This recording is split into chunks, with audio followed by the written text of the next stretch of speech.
और ऐसा कोई देवता स्वरूप में मैं वही कार्य करता हूं जो राज्य सरकार मुझे दायित्व देती है, जो विभागीय पदाधिकारी के रूप में मुझे काम कर। राज्य सरकार ने जो लक्ष्य तय किए हैं, जो राज्य सरकार की पॉलिसी है शिक्षा के बारे में, और जो स्टूडेंट्स और शिक्षकों के हित में है, मेरे ख्याल से वो काम करना ही मेरा दायित्व है और ये मेरी ड्यूटी है।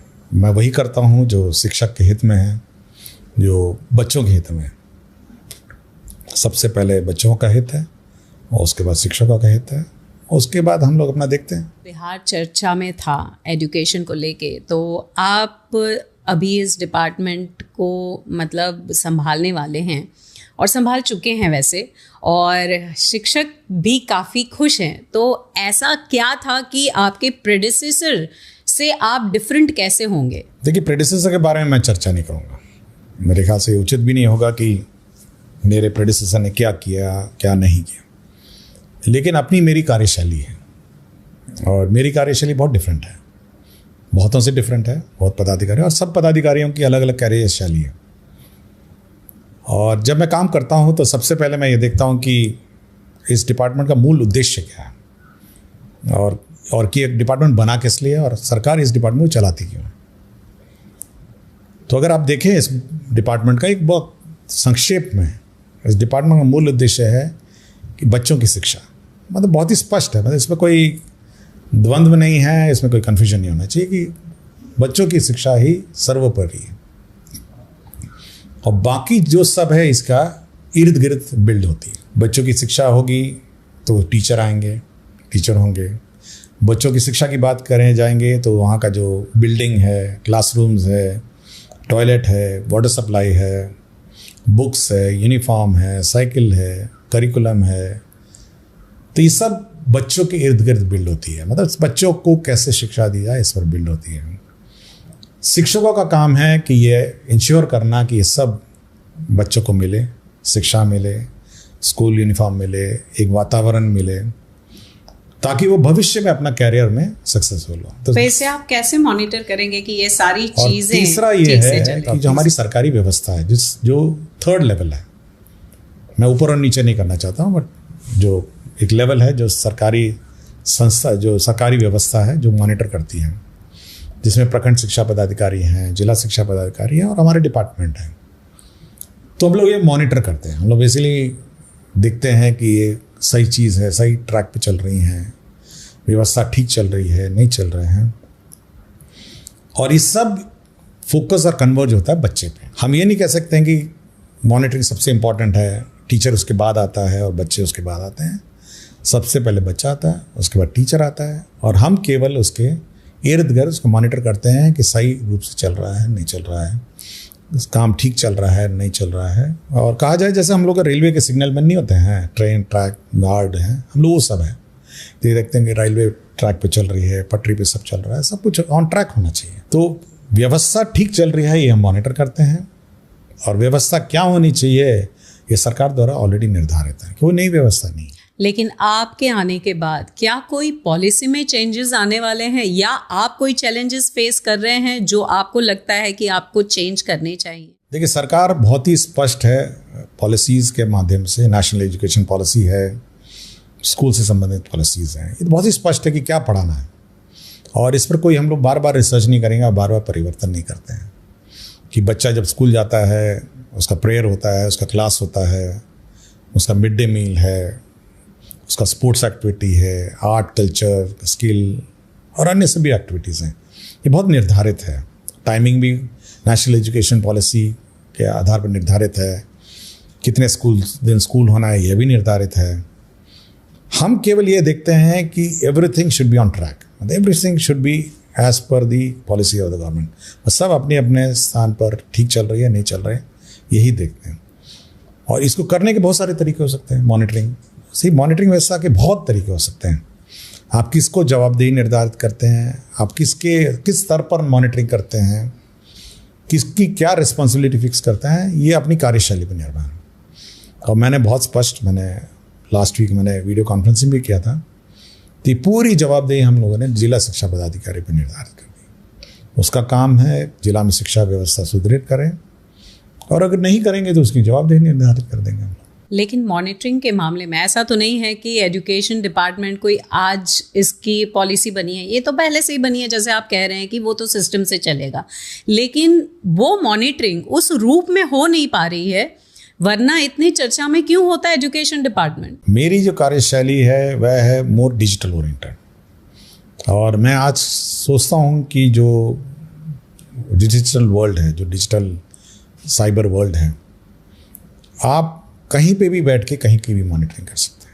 और ये वो वाली व्यवस्था है कि आप बैठे बैठे पूरे व्यवस्था की मॉनिटरिंग कर सकते हैं। जैसे अटेंडेंस है, अटेंडेंस किसी के पीछे पीछे भागते हुए देखना कि जाके कि टीचर उपलब्ध है नहीं है, और एक डिस्क्रिप्शन का माहौल हो, और बीच में जाके बहसाबासी भी हो जाती थी। मैं देख रहा था कुछ आवेदन पत्र और कंप्लेंट्स मैंने देखे हैं। ये करने की ज़रूरत ही नहीं है। जब आपने उसको कहा टीचर को कि आप अपने स्मार्टफोन से ये ऐप डाउनलोड करिए, और आप जब स्कूल पहुंच जाते हैं तो अपना अटेंडेंस लगा लीजिए किसी भी मोबाइल से, तो सबको पता होगा कि वो स्कूल पहुंच गया, क्योंकि मोबाइल तभी खुलेगा, ऐप तभी खुलेगा जब वो स्कूल में होगा। और जैसे ही उसने अटेंडेंस लगाया सेल्फी खींच के, तो पता चल जाएगा कि वो उपलब्ध है या नहीं हुआ है। इसमें डाउट होने की प्रश्न ही नहीं है। अब पूरे राज्य में अगर आप 10-11 बजे मोबाइल मतलब अपना डेस्कटॉप खोलेंगे तो पूरे राज्य का पता चल जाएगा कितने टीचर उपलब्ध हैं, कितने टीचर एब्सेंट हैं। तो क्या इतने, मेरे ख्याल से शायद 80 से ज़्यादा यहाँ पर स्कूल्स हैं। हाँ, 80,000 से ज़्यादा स्कूल्स हैं। तो क्या इतने 80,000 स्कूल को मॉनिटर करना पॉसिबल है? कोई प्रॉब्लम नहीं। देखिए, आप भाई एक्सेप्शन करिएगा ना, आपको पता चलेगा कि कितने टीचर्स स्कूल में आए हुए हैं, कितने लेट आए, ये भी पता चल जाएगा, क्योंकि ऐप तो लेट भी रिकॉर्ड कर लेगा ना। अगर आप 10 बजे आएंगे तो 10 बजे रिकॉर्ड करेगा, 11 बजे आएंगे तो 11 बजे रिकॉर्ड करेगा। तो कितने बजे आए और कितने बजे गए, ये तो बहुत फिक्स्ड है। इसके साथ जो ई शिक्षा कोश ऐप है, उसमें मोबाइल अपलोड का प्रोविज़न है। एक तो स्टैटिक फोटो है कि स्कूल का फ़ोटो क्या है, रूम का फ़ोटो क्या है। उसके अलावा करीब 5 फोटो ऐसे हैं जो मॉनिटरिंग फ़ोटो है। और आप कभी भी किसी भी समय किसी स्कूल को फ़ोन करेंगे, हेडमास्टर को, और कहेंगे कि आप अपने स्कूल का क्लास 2 का अभी वर्तमान फ़ोटो भेजिए। ओके, दैट्स अ स्पॉन्टेनियस मतलब 11 बजे बोला कि आप फोटो भी खींचिए। तो क्या इसके लिए आप कुछ लोगों को नहीं रखेंगे या कैसे होगा? हेडमास्टर जी अपने खींचेंगे या क्लास टीचर, कोई खींचे। ओके, नहीं ये जैसे आपके यहाँ पर नहीं, मेरे यहाँ तो मेरे डेस्कटॉप है, मेरे पास ही है, मेरे सामने ही है स्क्रीन।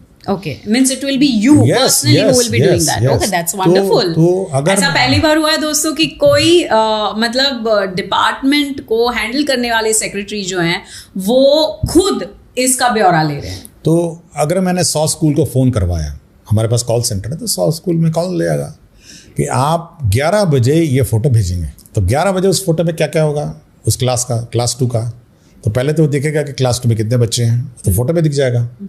लास्ट में बच्चे वर्दी के साथ हैं, यूनिफॉर्म के साथ है, ये भी दिख जाएगा। बुक्स के साथ बैठे हैं, ये भी दिख जाएगा। तो आप बैठे बैठे 100 school at any point in time आप अपने मंगा सकते हैं। अगले दिन अगला 100 स्कूल, 3 दिन बाद तीसरा 100 स्कूल। अगर आपको लगता है कि नहीं मुझे आज हैंडपम्प चेक करना, आज उसका वाटर सप्लाई सिस्टम चेक करना, नल खोलिए, पानी चलते हुए फोटो भेजिए हमको, तो भेज देगा। तो पता चल जाएगा पानी नहीं है स्कूल में, चलता हुआ पंखा का फोटो मांग लीजिए, पता चल जाएगा आपको। मिड डे मील का फोटो मांग लीजिए, पता चल जाएगा। तो आप किसी भी समय किसी भी स्कूल का फोटो मंगा सकते हैं। मतलब ये व्यवस्था से आप किसी थर्ड पार्टी या थर्ड एजेंसी पे निर्भरता नहीं है आपकी, क्योंकि किसी को भेजिएगा, वो स्कूल में जाएगा, वो गया भी नहीं गया ये भी नहीं पता आपको। नंबर 2, वो जाके उसने देखा और क्या समझा और क्या उसने अरेंजमेंट है उसका उस स्कूल के साथ, और क्या उसने रिपोर्ट किया, ये भी आपको नहीं पता चलेगा। लेकिन बैठे बैठाए अगर आप पूरे व्यवस्था में अगर आपको पूरा डिटेल मिल जाए पूरा स्कूल का, तो इससे अच्छी व्यवस्था क्या हो सकती है। और उसके बाद सेलेक्टिव मॉनिटरिंग करिएगा ना, रैंडमली और selectively, and it will be intimated. आज किस स्कूल की बारी आएगी, ये तो आपको 10 बजे पता चलेगा कि 11 बजे फोटो भेजना है।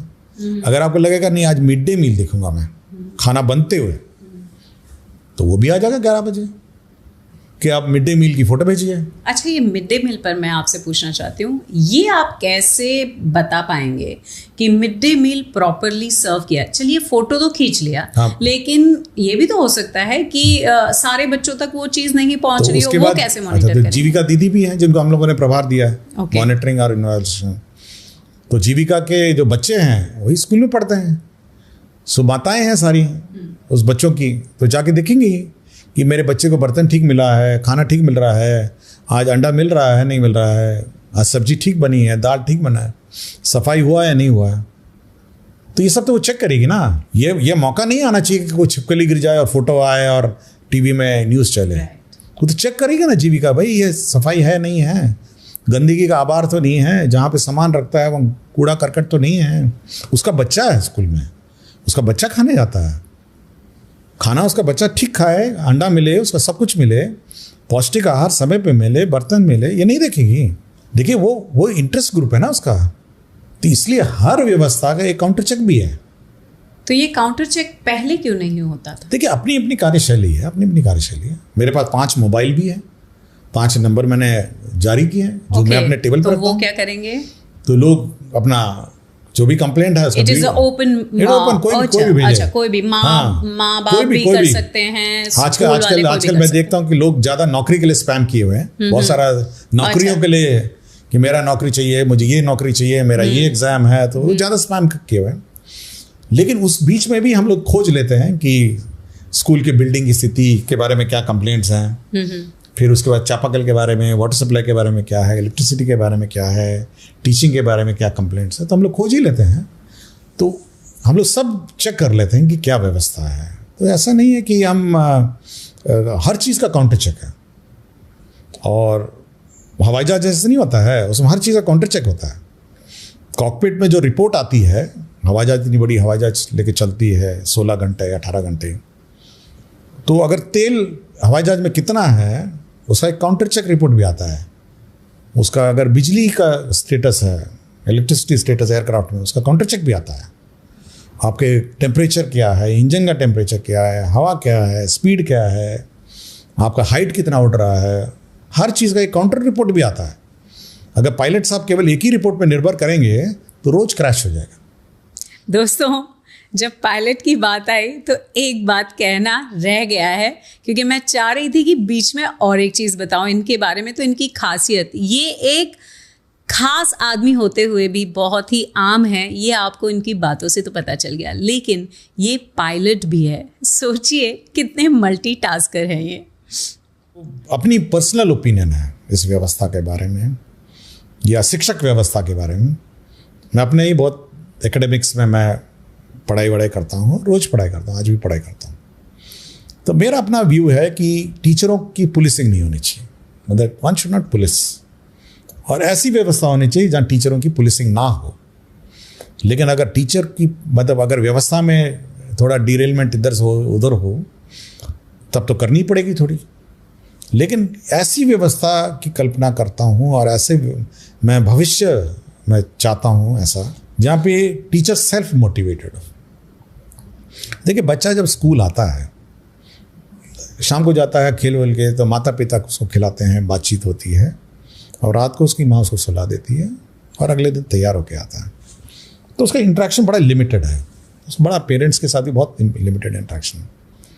मेजर इंटरेक्शन जो है वो उसका स्कूल में होता है। जब स्कूल आता है उसके साथी मित्र होते हैं और एक टीचर है जो उसको पढ़ाता है, और बिल्कुल रॉ रहता है। मतलब वो जो स्टूडेंट रहता है बड़ा रॉ, मतलब आप देखिएगा नर्सरी का बच्चा जो अब आता है, फर्स्ट में आता है, क्या है वो तो बिल्कुल कुम्हार के तरह, वो चक में मट्टी नहीं रखते हैं उसकी तरह है, मतलब। लेकिन उसको ब्यूटीफुल घड़ा और ब्यूटीफुल वेस बनाने का दायित्व ये टीचर पे है कि उसका वो कुल्हड़ बनाएगा या उसका मटका बनाएगा या उसका गुलदस्ता बनाएगा या फिर सुराई बनाएगा या कुछ और बनाएगा, बर्तन बनाएगा। ये टीचर पर निर्भर है, और ये टीचर डिसाइड करता है कि भविष्य में जाके ये बच्चा क्या करेगा। मैं ये सारा दायित्व और ये सारी रिस्पॉन्सिबिलिटी टीचर पे देता हूँ। बच्चा जैसे जैसे बोलिएगा वैसे वैसे करेगा। उसको होमवर्क दीजिएगा तो होमवर्क करेगा, उसको अच्छी तरह पढ़ाइएगा तो पढ़ेगा,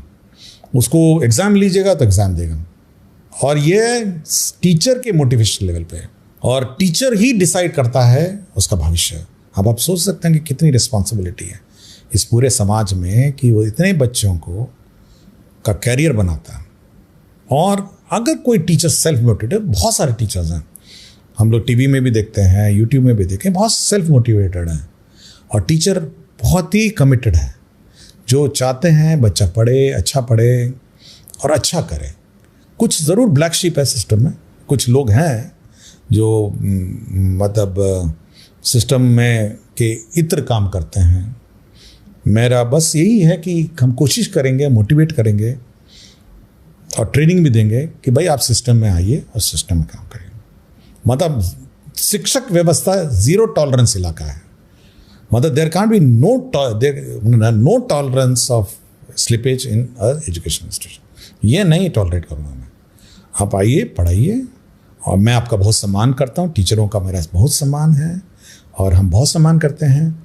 और समाज में जो भी भविष्य जनरेशन आज से 10 साल 15 साल जो समाज के जो कर्ता धर्ता होंगे वो आज का स्टूडेंट है।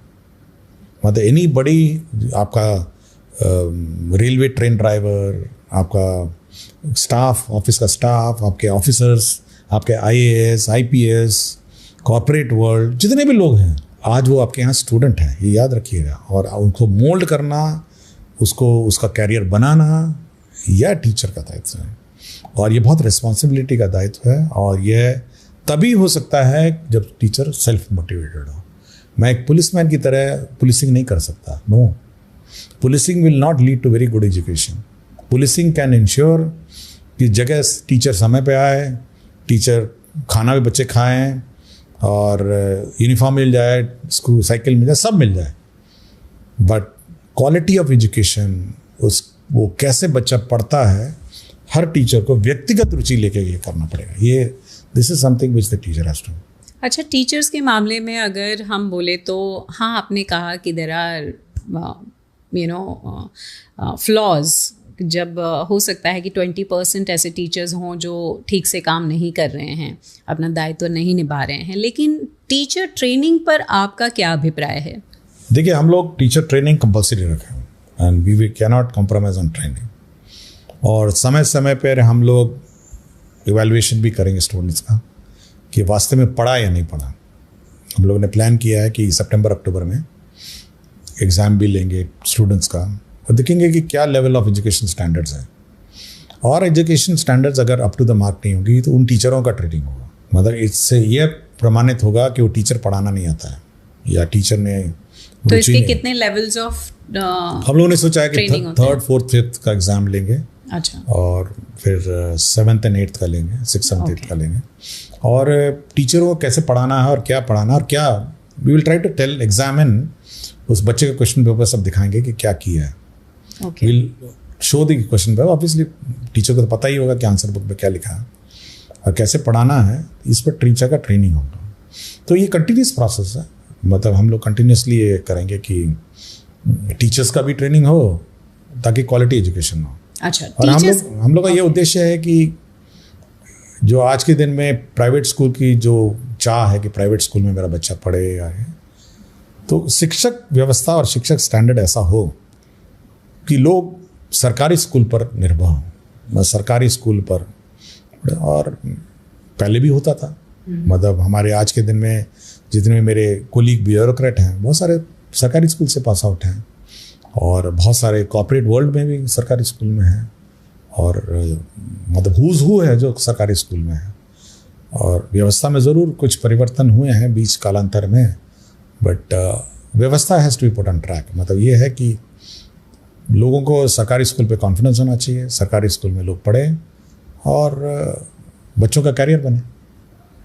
अच्छा, ये ट्रेनिंग के मामले में मैंने चर्चा सुनी है कुछ टीचर्स से कि उन्हें, समझो कि पटना के टीचर्स हैं तो उन्हें ट्रेनिंग के लिए जाना पड़ता है या तो किशनगंज या फिर कोई और जगह या मुजफ्फरपुर या एनीवेयर। तो ऐसा क्यों है कि यहाँ के टीचर्स को ट्रेनिंग के लिए दूसरी जगह जाना पड़ता है? तो वो तो कॉस्ट भी गवर्नमेंट का बढ़ जाता है उसके अंदर। नहीं, वो हम लोग रैशनलाइज कर देंगे। हम लोग और ट्रेनिंग, क्योंकि हम लोग रेगुलर ट्रेनिंग करना चाहते हैं टीचर का, और सभी टीचर्स ट्रेंड हों और एक स्टैंडर्ड मेंटेन करें। Untrained teachers are very risky, मतलब तो इसलिए सभी ट्रेनिंग हो, क्योंकि पढ़ाना बड़ा डिफ़िकल्ट काम है। मतलब आप पीएचडी हो सकते हैं, मैं भी पीएचडी हूँ, बट पोस्ट ग्रेजुएट भी हूँ, बट बच्चे को पढ़ाना बहुत डिफ़िकल्ट है। और सबसे ज़्यादा डिफ़िकल्ट पढ़ाना है आपका प्राइमरी स्कूल, तो first class, second class, third class, fourth, fifth, उसको तो पढ़ाना बहुत डिफ़िकल्ट काम है और बहुत मेहनत लगती है, क्योंकि वो इनिशियल स्टेजेस है ना, वो ब्लैंक है बच्चा बिल्कुल। तो unless until he is trained और ही और शी इज़ ट्रेन्ड, ये बहुत डिफ़िकल्ट काम है। तो ज़ीरो टॉलरेंस पर आपका क्या टेक रहेगा? देखिए, दो प्रकार के ज़ीरो टॉलरेंस हैं। एक तो है कि कोई भी बच्चा स्कूल टाइम में सड़क और तालाब के किनारे नजर ना आए, पहला तो टॉलरेंस है। और मैं बिल्कुल स्पष्ट करता हूँ, और मैंने बहुत सारे फोरम्स में कहा कि कोई भी बच्चा, स्कूल की अवधि निर्धारित है, समय समय पे, समर वेकेशन अलग है, विंटर वेकेशन अलग है। स्कूल के समय बच्चा सड़क पे खेलता हुआ, तालाब के किनारे खेलता हुआ, कई मैदान में खेलता हुआ नजर नहीं आना चाहिए, ये टॉलरेट नहीं हो सकता। और मैं मैंने बहुत फोरम पे भी कहा कि बच्चा बाहर घूमे, यह समाज के लिए बहुत खतरा है। मतलब स्कूल छोड़ के बाहर घूमे, यह समाज के लिए, मतलब ये घाटा है, क्योंकि अनपढ़ जो बच्चा हो जाएगा, यह समाज के लिए बाद में बहुत, मतलब उसको संभालना और उसके इश्यूज समझना बहुत मुश्किल हो जाएगा। यह समाज का दायित्व है कि वो बच्चा स्कूल में रहे। और ये आप कैसे? तो मुखिया जी आए, मुखिया जी देखें, घूमते हैं ना, मुखिया जी तो घूमते ही हैं। वार्ड सदस्य सुबह उठ के क्या करते हैं? घूमते होगा ना वार्ड में, ये उम्मीद करते हैं ना कि वार्ड सदस्य घूमते होंगे, सरपंच घूमते होंगे, आपके पंच घूमते होंगे, आंगनवाड़ी सेविका घूमती हैं, सहायिका घूमती हैं, जीविका दीदी घूमती, ये सब इतने समाज के लोग जो कोई पद धारण करते हैं, सब लोग घूमते ही हैं ना। तो देखते नहीं है कि बच्चा बाहर घूम रहा है, स्कूल का टाइम है, स्कूल गया नहीं है। हाँ, अगर वो बीमार है तो बात दूसरा है, बट अन्यथा तो उसको स्कूल में रहना। तो यह सबकी रिस्पॉन्सिबिलिटी बनती है, पड़ोसी की भी रिस्पॉन्सिबिलिटी बनती है कि पड़ोस का बच्चा स्कूल जाए नहीं जाए। अब आप सोच लीजिए कि आपका पड़ोस का बच्चा इलिटरेट है, तो बड़ा होकर इलिटरेट बन जाता है, अनपढ़ बन जाता है, उस पड़ोसी के लिए भी कठिनाई उत्पन्न हो जाएगा। वो समझेगा ही नहीं, वो इंक्रोच कर लेगा आपका बाउंड्री, कहेगा हमको तो नहीं पता कि कोई बाउंड्री भी निर्धारित होती है, नापी भी होता है। मतलब वो ऐसे ऐसे काम करेगा कि आप हैरान हो जाओ, आप तबाह हो जाइएगा, पूरा मोहल्ला तबाह हो जाएगा, पूरा गांव तबाह हो जाएगा अगर बच्चा पढ़ा नहीं। इसलिए मेरा बार बार सबसे अनुरोध है, भाई यह गांव के सभी लोग, समाज के सभी लोग, भाई आप बच्चे को स्कूल पहुंचाइए और इस पर ज़ीरो टॉलरेंस होना चाहिए। अगर बच्चा बढ़ गया है, स्कूल स्किप कर गया है, तो ब्रिज कोर्स के माध्यम से कराइए। लेकिन स्कूल के टाइम पे बच्चा बाहर क्यों घूमे? क्या समाज ने एक्सेप्ट कर लिया है कि इतने बच्चे बाहर ही घूमेंगे, अनपढ़ रहेंगे? सरकार ने तालिमी भी मरकज बनाया, टोला सेवक बनाया, विकास मित्र बनाया, कितने कितने लोगों को बहाल किया स्कूल में लाने, सबका यही काम है। तो पहला तो ज़ीरो टॉलरेंस है कि कोई बच्चा स्कूल से बाहर नहीं रहे। एक ऑर्डर ज़रूर था कि 3 दिन नहीं आएगा बच्चा तो उसका नाम काट दिया जाएगा। मैंने कहा ना, बच्चा तो स्कूल में ही रहेगा और किसी भी हालत में उसको मेंटेन करना पड़ेगा, और उसको समझाइए, उसके माता पिता को समझाइए, मोहल्ले को समझाइए। लेकिन नॉर्मली तो होता ही है कि रूरल इलाके में, देखिए सरकारी नहीं तो प्राइवेट स्कूल का एक सिस्टम अलग होता है, they are very strict okay on attendance. लेकिन जब सरकारी बात आती है तो इवन माता पिता भी बहुत लीनियंट हो जाते हैं कि ठीक है आज गया कल नहीं गया। राइट टू एजुकेशन एक्ट में बहुत स्पष्ट है, it's a right of the child. हाँ, अगर बच्चा सरकारी स्कूल छोड़ के प्राइवेट स्कूल में चला गया तो ऑब्वियसली नाम कट जाएगा। लेकिन किसी शैक्षणिक संस्था में रहेगा ना, सड़क पे तो नहीं रहेगा ना। ये नहीं रहेगा कि भाई तालाब के किनारे खेल रहा है, सुबह उठ के आया तालाब के साथ खेल रहा है और खेल खाल के गाय चराया, इधर उधर घूमा और चला गया। नहीं, दैट कैन नॉट हैपन। आप स्कूल पढ़िए, आप स्कूल के बाद जो करना करिए, आप स्कूल आवर्स के बाद शाम को जो करना करिए, खेलिए, जाइए, कूदिए, जहाँ करना है जो करना करिए। तो ये बहुत ही क्लियर होना चाहिए समाज को कि बच्चा अनपढ़ नहीं रहे, और इस पर ज़ीरो टॉलरेंस पंचायत के होने चाहिए। पंचायत रिप्रेजेंटेटिव, पंचायत फंक्शनरी और ग्रास रूट फंक्शनरी, दूसरा ये है zero tolerance on attendance of the teachers, zero tolerance on स्कूली व्यवस्था। स्कूली आवर में ज़ीरो टॉलरेंस। स्कूल के 1 घंटे के बाद जब घंटी बज जाए उसके बाद टीचर जो करे, बच्चा जो करे, दे आर फ्री। हम लोग कभी भी एंगेज नहीं करेंगे। We will not overload a teacher after schooling hours, but within schooling hours schooling व्यवस्था, स्कूलिंग टीचिंग बिल्कुल स्पष्ट होनी चाहिए। और ये 2 टॉलरेंस, ज़ीरो टॉलरेंस पर ही हमारा सभी मॉनिटरिंग निर्धारित है। और हम चाहेंगे और अनुरोध सभी से करेंगे कि सभी बच्चे स्कूल जाएं और कोई बच्चा बाहर नहीं आए। और हम लोग चाहेंगे इवनिंग स्कूल, मैंने आज सबको अनुरोध पत्र भी भेजा है कि जो बच्चा बाहर घूम रहा है, जो ओवर एज हो गया है, टीचर थोड़ा कंट्रीब्यूट करिए, थोड़ा मेहनत करिए। समाज में कुछ लोग बैठे हैं, थोड़ा बच्चे के शाम को पढ़ा सकें तो पढ़ाइए, लेकिन बच्चा स्कूल में वापस आएगा। Everybody should be educated. कुछ लोग ज़रूर एजुकेशन सिस्टम से बाहर हो गए थे उस समय, बट मेरा हाथ जोड़ के सबसे अनुरोध है कि बच्चे को स्कूल लाइए और बच्चे को पढ़ाइए। ये तो बात आपने बहुत सही कही, और डॉक्टर एस सिद्धार्थ की सोच भी बहुत गहरी है बच्चों के मामले में। और ये सोसाइटी का ही दायित्व है कि हमारे बच्चे स्कूल में पढ़ने जाएं, चाहे वो सरकारी है या प्राइवेट स्कूल है, इससे कोई फ़र्क नहीं पड़ता है। लेकिन सरकारी स्कूल को ऑलवेज एक इन्फीरियर स्थान मिलता है। ये क्यों होता है? कहीं ना कहीं सिस्टम की ही कहीं ना कहीं गलती है। ये परसेप्शन की बात है। और आज के दिन में जितना खर्चा सरकार इन्वेस्ट करती है पर स्टूडेंट, मेरे ख्याल से सरकारी स्कूल के फीस से ज़्यादा है। आप पर स्टूडेंट बजट डिवाइड कर लीजिए और पर स्टूडेंट फीस प्राइवेट स्कूल में, गवर्नमेंट स्कूल्स में ज़्यादा है। So then why is this perception? Why है, परसेप्शन है। थोड़ा लगता है कि प्राइवेट स्कूल में है, एक परसेप्शन की बात है। और अगर गवर्नमेंट में शिक्षा व्यवस्था ठीक चले, देखिए बेंच डेस्क वहाँ पे भी है, वाटर सप्लाई वहाँ पे भी है, टॉयलेट्स, हाँ मैंने देखा इंफ्रास्ट्रक्चर इवन बिहार में मैंने देखा कि बहुत अच्छा है। टॉयलेट्स ठीक हो जाएं, वाटर सप्लाई ठीक हो जाए, इलेक्ट्रिसिटी ठीक हो जाए, यूनिफॉर्म आ जाए, साइकिल आ जाए, और टीचर्स भी अच्छी तरह पढ़ाएं, होमवर्क भी मिले, एग्जाम्स हों, तो क्यों सरकार पब्लिक प्राइवेट स्कूल में जाएगी? जो अफोर्ड करे अपना जाएं। तो जब आप स्कूली व्यवस्था ही इतनी अच्छी बना दिए हैं, आपने बना रहे हैं, तो why should people go to private school? इसी पर मेहनत करें ना। सरकार मुझे तनख्वाह क्यों देती है? यही काम करने के लिए ना, कि स्कूल में सब ठीक चले, व्यवस्था ठीक रहे। और इस राज्य का सबसे हाईएस्ट बजट है शिक्षा विभाग का, हाईएस्ट। इसके बाद ही अन्य डिपार्टमेंट का आता है। Mother a department which has the highest budget in the state, और सबसे ज़्यादा खर्चा इस डिपार्टमेंट में होता है।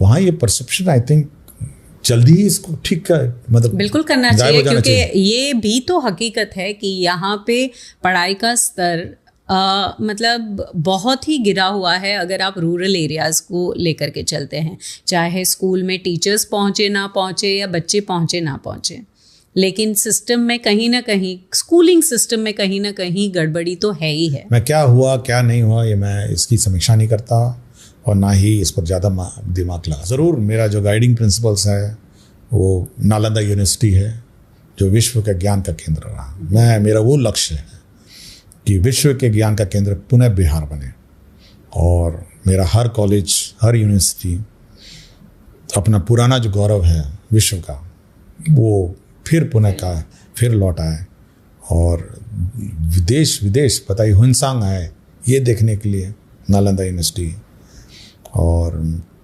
मेगास्थनीज आए, सब लोग आए, जितने भी हमारे बुद्धिस्ट मॉन्क्स आए, दुनिया भर से आते थे, सब लोग यहाँ पे। ये ज्ञान का केंद्र रहा है। और मैं कभी कभी देखता हूँ, बच्चों को देखता हूँ, जो एप्टीट्यूड मैथमेटिक्स की है बिहार के बच्चों में आउटस्टैंडिंग है। मुझे जो गणित का ज्ञान है, मैं कभी कभी सोचता हूँ कि इसीलिए आर्यभट्ट यहीं हुआ था। यस, आर्यभट्ट की यहाँ किस लिए था? जिन्होंने जीरो की खोज की है। तभी हम कभी बच्चे को देखते हैं ना, मैथमेटिक्स का उसका जो ज्ञान है यहाँ का, और जो एप्टीट्यूड है, मतलब आउटस्टैंडिंग है। और जिस राज्य में ये एटीट्यूड उपलब्ध है मैथमेटिक्स का, ज्ञान का, और एक उम्मीद, मतलब एक इच्छा, पढ़ने की इच्छा है। मेरा विचार है और मेरा जो सपना है कि बिहार फिर से ज्ञान का केंद्र बने, मेरे ख्याल से हो जाना चाहिए। मतलब I think it's a doable thing, और इसी पर मैं काम करता हूँ और यही दिन रात मैं सोचता हूँ कि ये पुनः ज्ञान का केंद्र बने और विश्व में ज्ञान का मंदिर है। क्यों हम बाहर इधर उधर देखें? अपना ही घर ठीक करें, अपने ही यहाँ स्कूल की व्यवस्था ठीक करें, अपने ही कॉलेज की व्यवस्था ठीक करें, सब ठीक हो जाएगा। दोस्तों, आप देख रहे हैं डॉक्टर एस सिद्धार्थ कितनी आत्मीयता से बिहार को लेके इमोशनल है, बिहार के बच्चों को लेकर के कितना पॉजिटिव सोचते हैं। लेकिन क्या आप लोगों ने अगर पहले का पॉडकास्ट नहीं देखा तो देखिएगा, क्योंकि ये बिहार से नहीं है, ये यहाँ के नहीं है, लेकिन यहाँ की आत्मीयता को कितने संजो करके इन्होंने बच्चों को लेकर के बात की है, वो काबिले तारीफ़ है। हाँ, ये ज्ञान की धरती है, बिहार ज्ञान की धरती रहा है। Nalanda university largest residential university रहा है, दुनिया जहाँ से लोग यहाँ पर पढ़ाई करने के लिए आते थे, और यहाँ की लाइब्रेरी कही जाती है कि सबसे बड़ी लाइब्रेरी थी, जिसे खिलजी ने ध्वस्त कर दिया। तो ये ज्ञान की धरती को पुनः उसी केंद्र में लाने का इनका प्रयास है। और डॉक्टर एस सिद्धार्थ, अभी गर्मी बहुत हो रही है, तापमान एकदम सर पर है, और इस चर्चा में भी ये था कि कुछ टाइमिंग को लेकर के अभी नीतीश जी ने कुछ कहा है कि 10 से 4 ही होगा, क्योंकि बीच में कुछ खलबली हो रही थी कि सुबह आ जाना है, 6 बजे आ जाना है, और उस तरीके से तो बहुत लोगों में चर्चा में था कि भाई स्कूल में ऐसा सिस्टम नहीं होना चाहिए। लेकिन फिर 10 से 4 हुआ है, तो क्या फिर कुछ चेंज होने वाला है? जो टाइमिंग्स हैं ये बहुत पहले से निर्धारित हैं, जब राइट टू एजुकेशन एक्ट आया था तब से निर्धारित है, कोई नई उत्पत्ति नहीं है टाइमिंग। तो फिर उसमें चेंजेस अभी हो गए थे? मैंने केवल रिस्टोर किया है जो सरकार का पूर्व में जो निर्णय है टाइमिंग्स के बारे में, समर टाइमिंग, विंटर टाइमिंग और सभी टाइमिंग्स है, मैंने केवल रिस्टोर किया है, तो कोई नया नहीं है, पहले भी यही टाइमिंग था। अच्छा। और पुराने आप देखेंगे मेरे जो ऑर्डर्स है सर्कुलर, पुराने ही टाइमिंग कोटेड है, बीच में परिवर्तित ज़रूर हो गए थे, बट टाइमिंग्स वही हैं जो पहले के थे। तो मतलब आपका कहना ये है कि गुरु ये एक बहुत ही ऊंचा स्थान है और गुरु को ऑलवेज रिस्पेक्ट की नज़र से देखना चाहिए। हाँ, क्योंकि आज का ज़माना है तो कुछ त्रुटियां ज़रूर होंगी, और डॉक्टर एस सिद्धार्थ, हम तो यही एक्सपेक्ट करते हैं कि आपके हाथ में अभी ये डिपार्टमेंट है, और जितने गहराई से आप सोच रहे हैं, जितने इमोशन से आप मतलब बच्चों के करियर को ही नहीं, लेकिन शिक्षक की भी अपनी एक गरिमा है, उसको लेकर के आप जो बात कर रहे हैं, आई होप हमारे दर्शक बहुत बखूबी से ये समझ रहे हैं कि अभी ये डिपार्टमेंट अच्छे हाथ में है, और आप कुछ नया इस एजुकेशन के सिस्टम में अपने तौर से लाने की कोशिश करने वाले हैं या कुछ नया लाने वाले हैं? देखिए, मैं थोड़ा सा आपको करेक्ट करूँगा पहले तो, कि गुरु का स्थान माता पिता से ऊपर है, और गुरु जो होता है वो आपकी ज़िंदगी बनाता है। माता पिता तो आपका ज़िंदगी में खाना खिलाते हैं, आपको रहने का शरण देते हैं और एक रक्षा सुरक्षा देते हैं, बट आपके भविष्य की ज़िंदगी गुरु निर्धारित करता है। तो गुरु का स्थान सबसे ऊपर है, और यह गुरु जी और गुरु लोगों को, टीचर्स को ये सोचना चाहिए पहले। दूसरा ये है कि हमारा अपना उद्देश्य ये है कि जो शिक्षक व्यवस्था है वो केवल टेक्स्ट बुक व्यवस्था नहीं होनी चाहिए, और नेशनल एजुकेशन पॉलिसी भी कहता है कि स्किल डेवलपमेंट में ज़्यादा ध्यान देना है, कि हर आदमी को एक स्किल की व्यवस्था होनी चाहिए, उसको अपना स्किल और हुनर उसको सिखाना है स्कूल के दौरान। इस पर मेरा बहुत थोड़ा फोकस रहेगा कि शनिवार को कम से कम उसका स्किल ट्रेनिंग हो हर बच्चे का, कारपेंटरी हो, इलेक्ट्रिशियन हो, और वो तो फिर एज के हिसाब से है, तो उसका स्किल ट्रेनिंग होना चाहिए। जैसे कि हम लोग जब छोटे छोटे बच्चे थे, nursery first second third fourth, तो पौधे लगाने का लोग सिखाते थे, कैसे पौधा लगाया जाता है, बीज कैसे डाला जाता है। तो ये सब अपने अपने एज का अपना अपना है, और छोटे बच्चों में पेंटिंग भी सिखाया जाता था, म्यूज़िक सिखाया जाता था और स्पोर्ट्स सिखाया जाता था। स्किल पर भी थोड़ा फोकस होना चाहिए और यही नेशनल एजुकेशन पॉलिसी भी कहती है। और राज्य सरकार ने निर्णय भी लिया है कि स्पोर्ट्स के जो हुनर है उसको आइडेंटिफाई किया जाए। तो it should be a holistic education. Holistic है, मतलब बुकिश नहीं हो कि किताब पढ़ा दिया कि पृष्ठ संख्या 1 से 25 तक तो आता ही है, बट एक होलिस्टिक एजुकेशन, एक स्किल का, बिहेवियर का और सब कुछ उसको होना चाहिए। मतलब होलिस्टिक, वो सिटीज़न है, भविष्य का सिटीज़न है। आप और हम जब बुजुर्ग हो जाएंगे तो यही नज़र आएंगे समाज में, और पूरे समाज की डोर तो इन्हीं के हाथ में रहेगी। मैं तो बिहार में ही रहूँगा, बहुत दिन रहूँगा, नौकरी के बाद भी रहूँगा, और इन सबको देखूँगा कि भाई ये मेरे टाइम में ये स्कूल में थे, तो पूरे समाज की डोर इन्हीं के हाथ में होगी और व्यवस्था भी यही लोग चलाएंगे। होलिस्टिक अगर एजुकेशन होगा तो अच्छा पढ़ेंगे, अच्छा समाज चलेगा। अच्छा, प्राइवेट स्कूल में जितने एक्स्ट्रा करिकुलर एक्टिविटीज़ होती हैं, क्या वो सरकारी स्कूल में भी हो सकती हैं? सब है। आपके स्कूल में क्या नहीं है? आपके स्कूल में स्पोर्ट्स का इक्विपमेंट जाता है, पैसा क्योंकि लोगों तक ये बात है कि ऐसी कोई एक्टिविटीज़ होती नहीं है। ये अब देखिए, अब मॉनिटरिंग कर रहे हैं हम लोगों ने, मॉनिटरिंग सिस्टम में लगाया है कि म्यूज़िक है, आर्ट है, कल्चर है, स्पोर्ट्स है, ये विशेष का ध्यान देना चाहिए। क्योंकि इसके लिए भी तो आपको टीचर बहुत अच्छे होने चाहिए। अगर आपका रेगुलर करिकुलम में नहीं आ रहा है तो आप कम से कम शनिवार को आप सिखाइए। और बहुत सारे टीचर्स भी हैं, वेल ट्रेंड हैं, अपना सिखाएंगे। अगल बगल गांव वाले भी, मुखिया जी भी हो सकता है, व्यवस्था करें। कुछ तो समाज कंट्रीब्यूट करेगा ना इस सब में, बच्चों को सिखाने का कंट्रीब्यूटर आएंगे, कुछ आएंगे।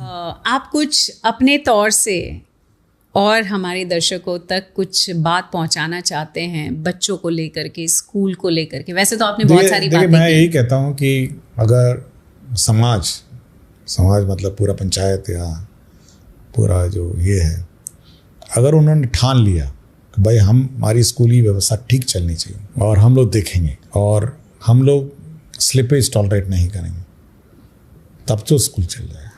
और अगर समाज ये सोच ले कि भाई ये सरकार का दायित्व तो स्कूल चलाए और हम बैठ के केवल टिप्पणी करेंगे, तब तो बड़ा मुश्किल हो जाएगा। तो पूरे समाज का, पूरे जो भी उस पंचायत के लोग हैं, टीचर के साथ कोऑपरेट करें, टीचर को सम्मान दें और इंश्योर करें कि ये स्कूल उनका अपना स्कूल है ना। पंचायत का स्कूल उनका अपना स्कूल है, मेरा तो स्कूल नहीं है, मैं तो सरकारी आदमी हूँ। तो स्कूल सही रूप से चले, बच्चे सब स्कूल में जाएं, पढ़ाई ठीक हो, अपने रक्षा और संरक्षण में वो चलाएं। मेरा विचार है कि स्कूल अच्छा चले, मतलब इसको अपना स्कूल समझे, अब सरकारी स्कूल नहीं समझे, मतलब it is their own school. So even teachers का भी ये दायित्व है कि वो भी ना समझे कि सिर्फ सरकारी स्कूल है तो हाँ चल जाएगा। It is their own school, कि एक फिक्स्ड इन हमारी तो परमानेंट इनकम है, अपना जाए अपना। तो सब लोग इसको अपना स्कूल समझे और अपना स्कूल समझेगा आपके अपने बच्चे पढ़ते हैं और व्यवस्था सुधर जाएगी और बड़ी जल्दी सुधर जाएगा। अगर ये इतनी ये सोच रहेगी ना कि ये मेरा अपना स्कूल है और हमको सुधारना है, तब सुधर जाएगी। और फीडबैक आ ही रहे हैं, हम तो रोज़ 5 मोबाइल मेरे टेबल पे रहता है, रोज़ देखता ही रहता हूँ और सेलेक्टिव देखता रहता हूँ कि किस पर कार्रवाई करना है, क्या करना है, मैं देखता ही रहता हूँ। तो अच्छे अच्छे मैसेजेस भी आ रहे हैं, बट ये पब्लिक का स्कूल है, समाज का स्कूल है। समाज अपने रक्षण और संरक्षण और अनुरक्षण है जो भी कहे उसमें इसको चलाएं और सरकार का पूरा सहयोग रहेगा, पूरा। मतलब मैं पब्लिक से बहुत फीडबैक लेता हूँ और पूरा सहयोग रहेगा। अच्छा, 2 मुद्दे और हैं जो मैं आपसे डिस्कस करना चाहती हूँ, हम कंक्लूड करें उसके पहले। एक तो ये है कि टीचर, ठीक है, शिक्षक है, उसके अलावा और भी कर्मी होते हैं स्कूल में, तो इन लोगों के लिए भी क्या कोई वर्कशॉप्स होते हैं? बिकॉज उन्हें भी एक सिस्टम से चलना चाहिए, because they can't be just a worker in the school, कि उनका चाहे वो क्लरिकल जॉब हो, चाहे वो वहाँ पर जो गेट पर खड़े रह रहे हैं या फिर दाइयाँ हों, तो इन सब को लेकर के भी तो एक वर्कशॉप होना चाहिए। क्या ऐसा कुछ होता है? नहीं, उनका तो कार्य बहुत सीमित रहता है और बहुत ही, तो इनको लेकर के कोई वर्कशॉप नहीं होते हैं। ओके। और ज़्यादा स्टूडेंट्स इंटरेक्शन केवल मतलब क्लरिकली है जो स्कूल का ऑपरेशन है, और इतनी बड़ी संख्या में टीचर्स नहीं, क्योंकि क्या होता है मिड डे मील जैसे है आपका, तो मिड डे मील में जो प्रॉब्लम्स अभी देखी गई हैं कि it is very time consuming, क्योंकि अगर बच्चे इतने सारे हैं उनको उतने आधे घंटे के अंदर मील खिलाना, ये हम लोग बाद में देखेंगे। मैंने तो अभी जीविका को बोला है, तो मैं अभी अपने ऑब्जर्वेशन में रखा हूँ कि कैसे चल रहा है। ओके। और उस व्यवस्था में मैनेजमेंट में कोई परिवर्तन करना होगा तो देखेंगे, बट अभी मैंने केवल ऑब्जर्वेशन में रखा है कि कैसे चल रहा है। अचानक कोई निर्णय नहीं लिया है, मैं देख रहा हूँ कि कैसे चल रहा है और कितना कंप्लेंट्स आता है, क्या आता है, और जीविका का फीडबैक भी मिलूँगा कि क्या हो क्या रहा है, मतलब व्हाट आर द इश्यूज़। और ऑब्वियसली मतलब it is become very difficult for the head master और the teachers to run it as a mid day meal, क्योंकि फिर शैक्षणिक कार्य डिस्टर्ब हो जाता है। तो देख रहा हूँ, let me see what is to be done. तो डॉक्टर एस सिद्धार्थ जी को हमने सुना, और वैसे तो मेरा मन कर रहा है कि क्योंकि स्कूल को लेकर के बातें हैं तो बहुत सारी बातें करने का मन कर रहा है, लेकिन उनका वक्त इतना कीमती है कि उन्होंने वक्त निकाल करके हमें ये पॉडकास्ट के लिए टाइम दिया, उसके लिए तो मैं धन्यवाद कहना चाहती हूँ आपसे डॉक्टर एस सिद्धार्थ। लेकिन वही है, एक कुम्हार ही है जो घड़े को शेप देता है, और वही गुरु हैं आप लोग जो हमारे भविष्य को संवार सकते हैं। तो हमारे भविष्य के बच्चों के लिए, हमारी जनरेशन के लिए ये आपका दायित्व है। और आपके साथ डॉक्टर एस सिद्धार्थ तो है ही, जैसे वो बोल रहे हैं कि मैं हर चीज़ पर ध्यान दूंगा। और हाँ, डॉक्टर एस सिद्धार्थ जितने नरम दिल दिखाई दे रहे हैं अभी पॉडकास्ट पर, इतने इमोशनल दिखाई दे रहे हैं, उसके साथ साथ काफ़ी स्ट्रिक्ट हैं। उन्होंने जो भी दायित्व आज तक निभाया है, लोगों की छुट्टी कर देते हैं अगर वो काम ठीक से नहीं करते हैं तो, और अप्रिशिएट भी करते हैं अगर काम ठीक से होता है। अरे उस पे से याद आया, क्या आप कोई अवार्ड्स भी देते हैं टीचर्स को? वो तो हर साल होता है। अच्छा, मतलब अप्रिशिएशन होता है। अच्छा, ओके, सो दैट्स गुड। तो इसी अप्रिशिएशन के साथ हम ये व्लॉग यहीं पर समाप्त करते हैं, लेकिन फिर आएंगे, फिर इंस्पायर होंगे, और मुझे लगता है कि आप सब लोगों ने एक सोसाइटी के रूप में समझा कि हमारा दायित्व क्या है हमारे बच्चों के लिए। And thank you doctor S Siddharth की लोगों तक ये बात पहुंचाने के लिए कि ये सिर्फ गवर्नमेंट का ही नहीं, ये सिर्फ स्कूल का ही नहीं, ये सिर्फ टीचर का ही नहीं, लेकिन ये आस पड़ोस के रहने वालों का भी दायित्व है कि वो बच्चों के लिए अपनी जिम्मेदारी समझे, चाहे वो अपना बच्चा हो या पड़ोस का बच्चा हो। तो इसी के साथ ही this is Vaishali for the people by the people of the people, और मैं यहीं से कंक्लूड करती हूँ हमारे GTRI के पॉडकास्ट शो में। सच में बहुत ही इंस्पायरिंग था मेरे लिए भी, और मुझे भी ये समझने के लिए अब मैं भी कहीं आस पड़ोस में कोई बच्चे को ऐसे देखूंगी ना तो मैं ज़रूर टोक दूंगी। Thank you doctor S Siddharth.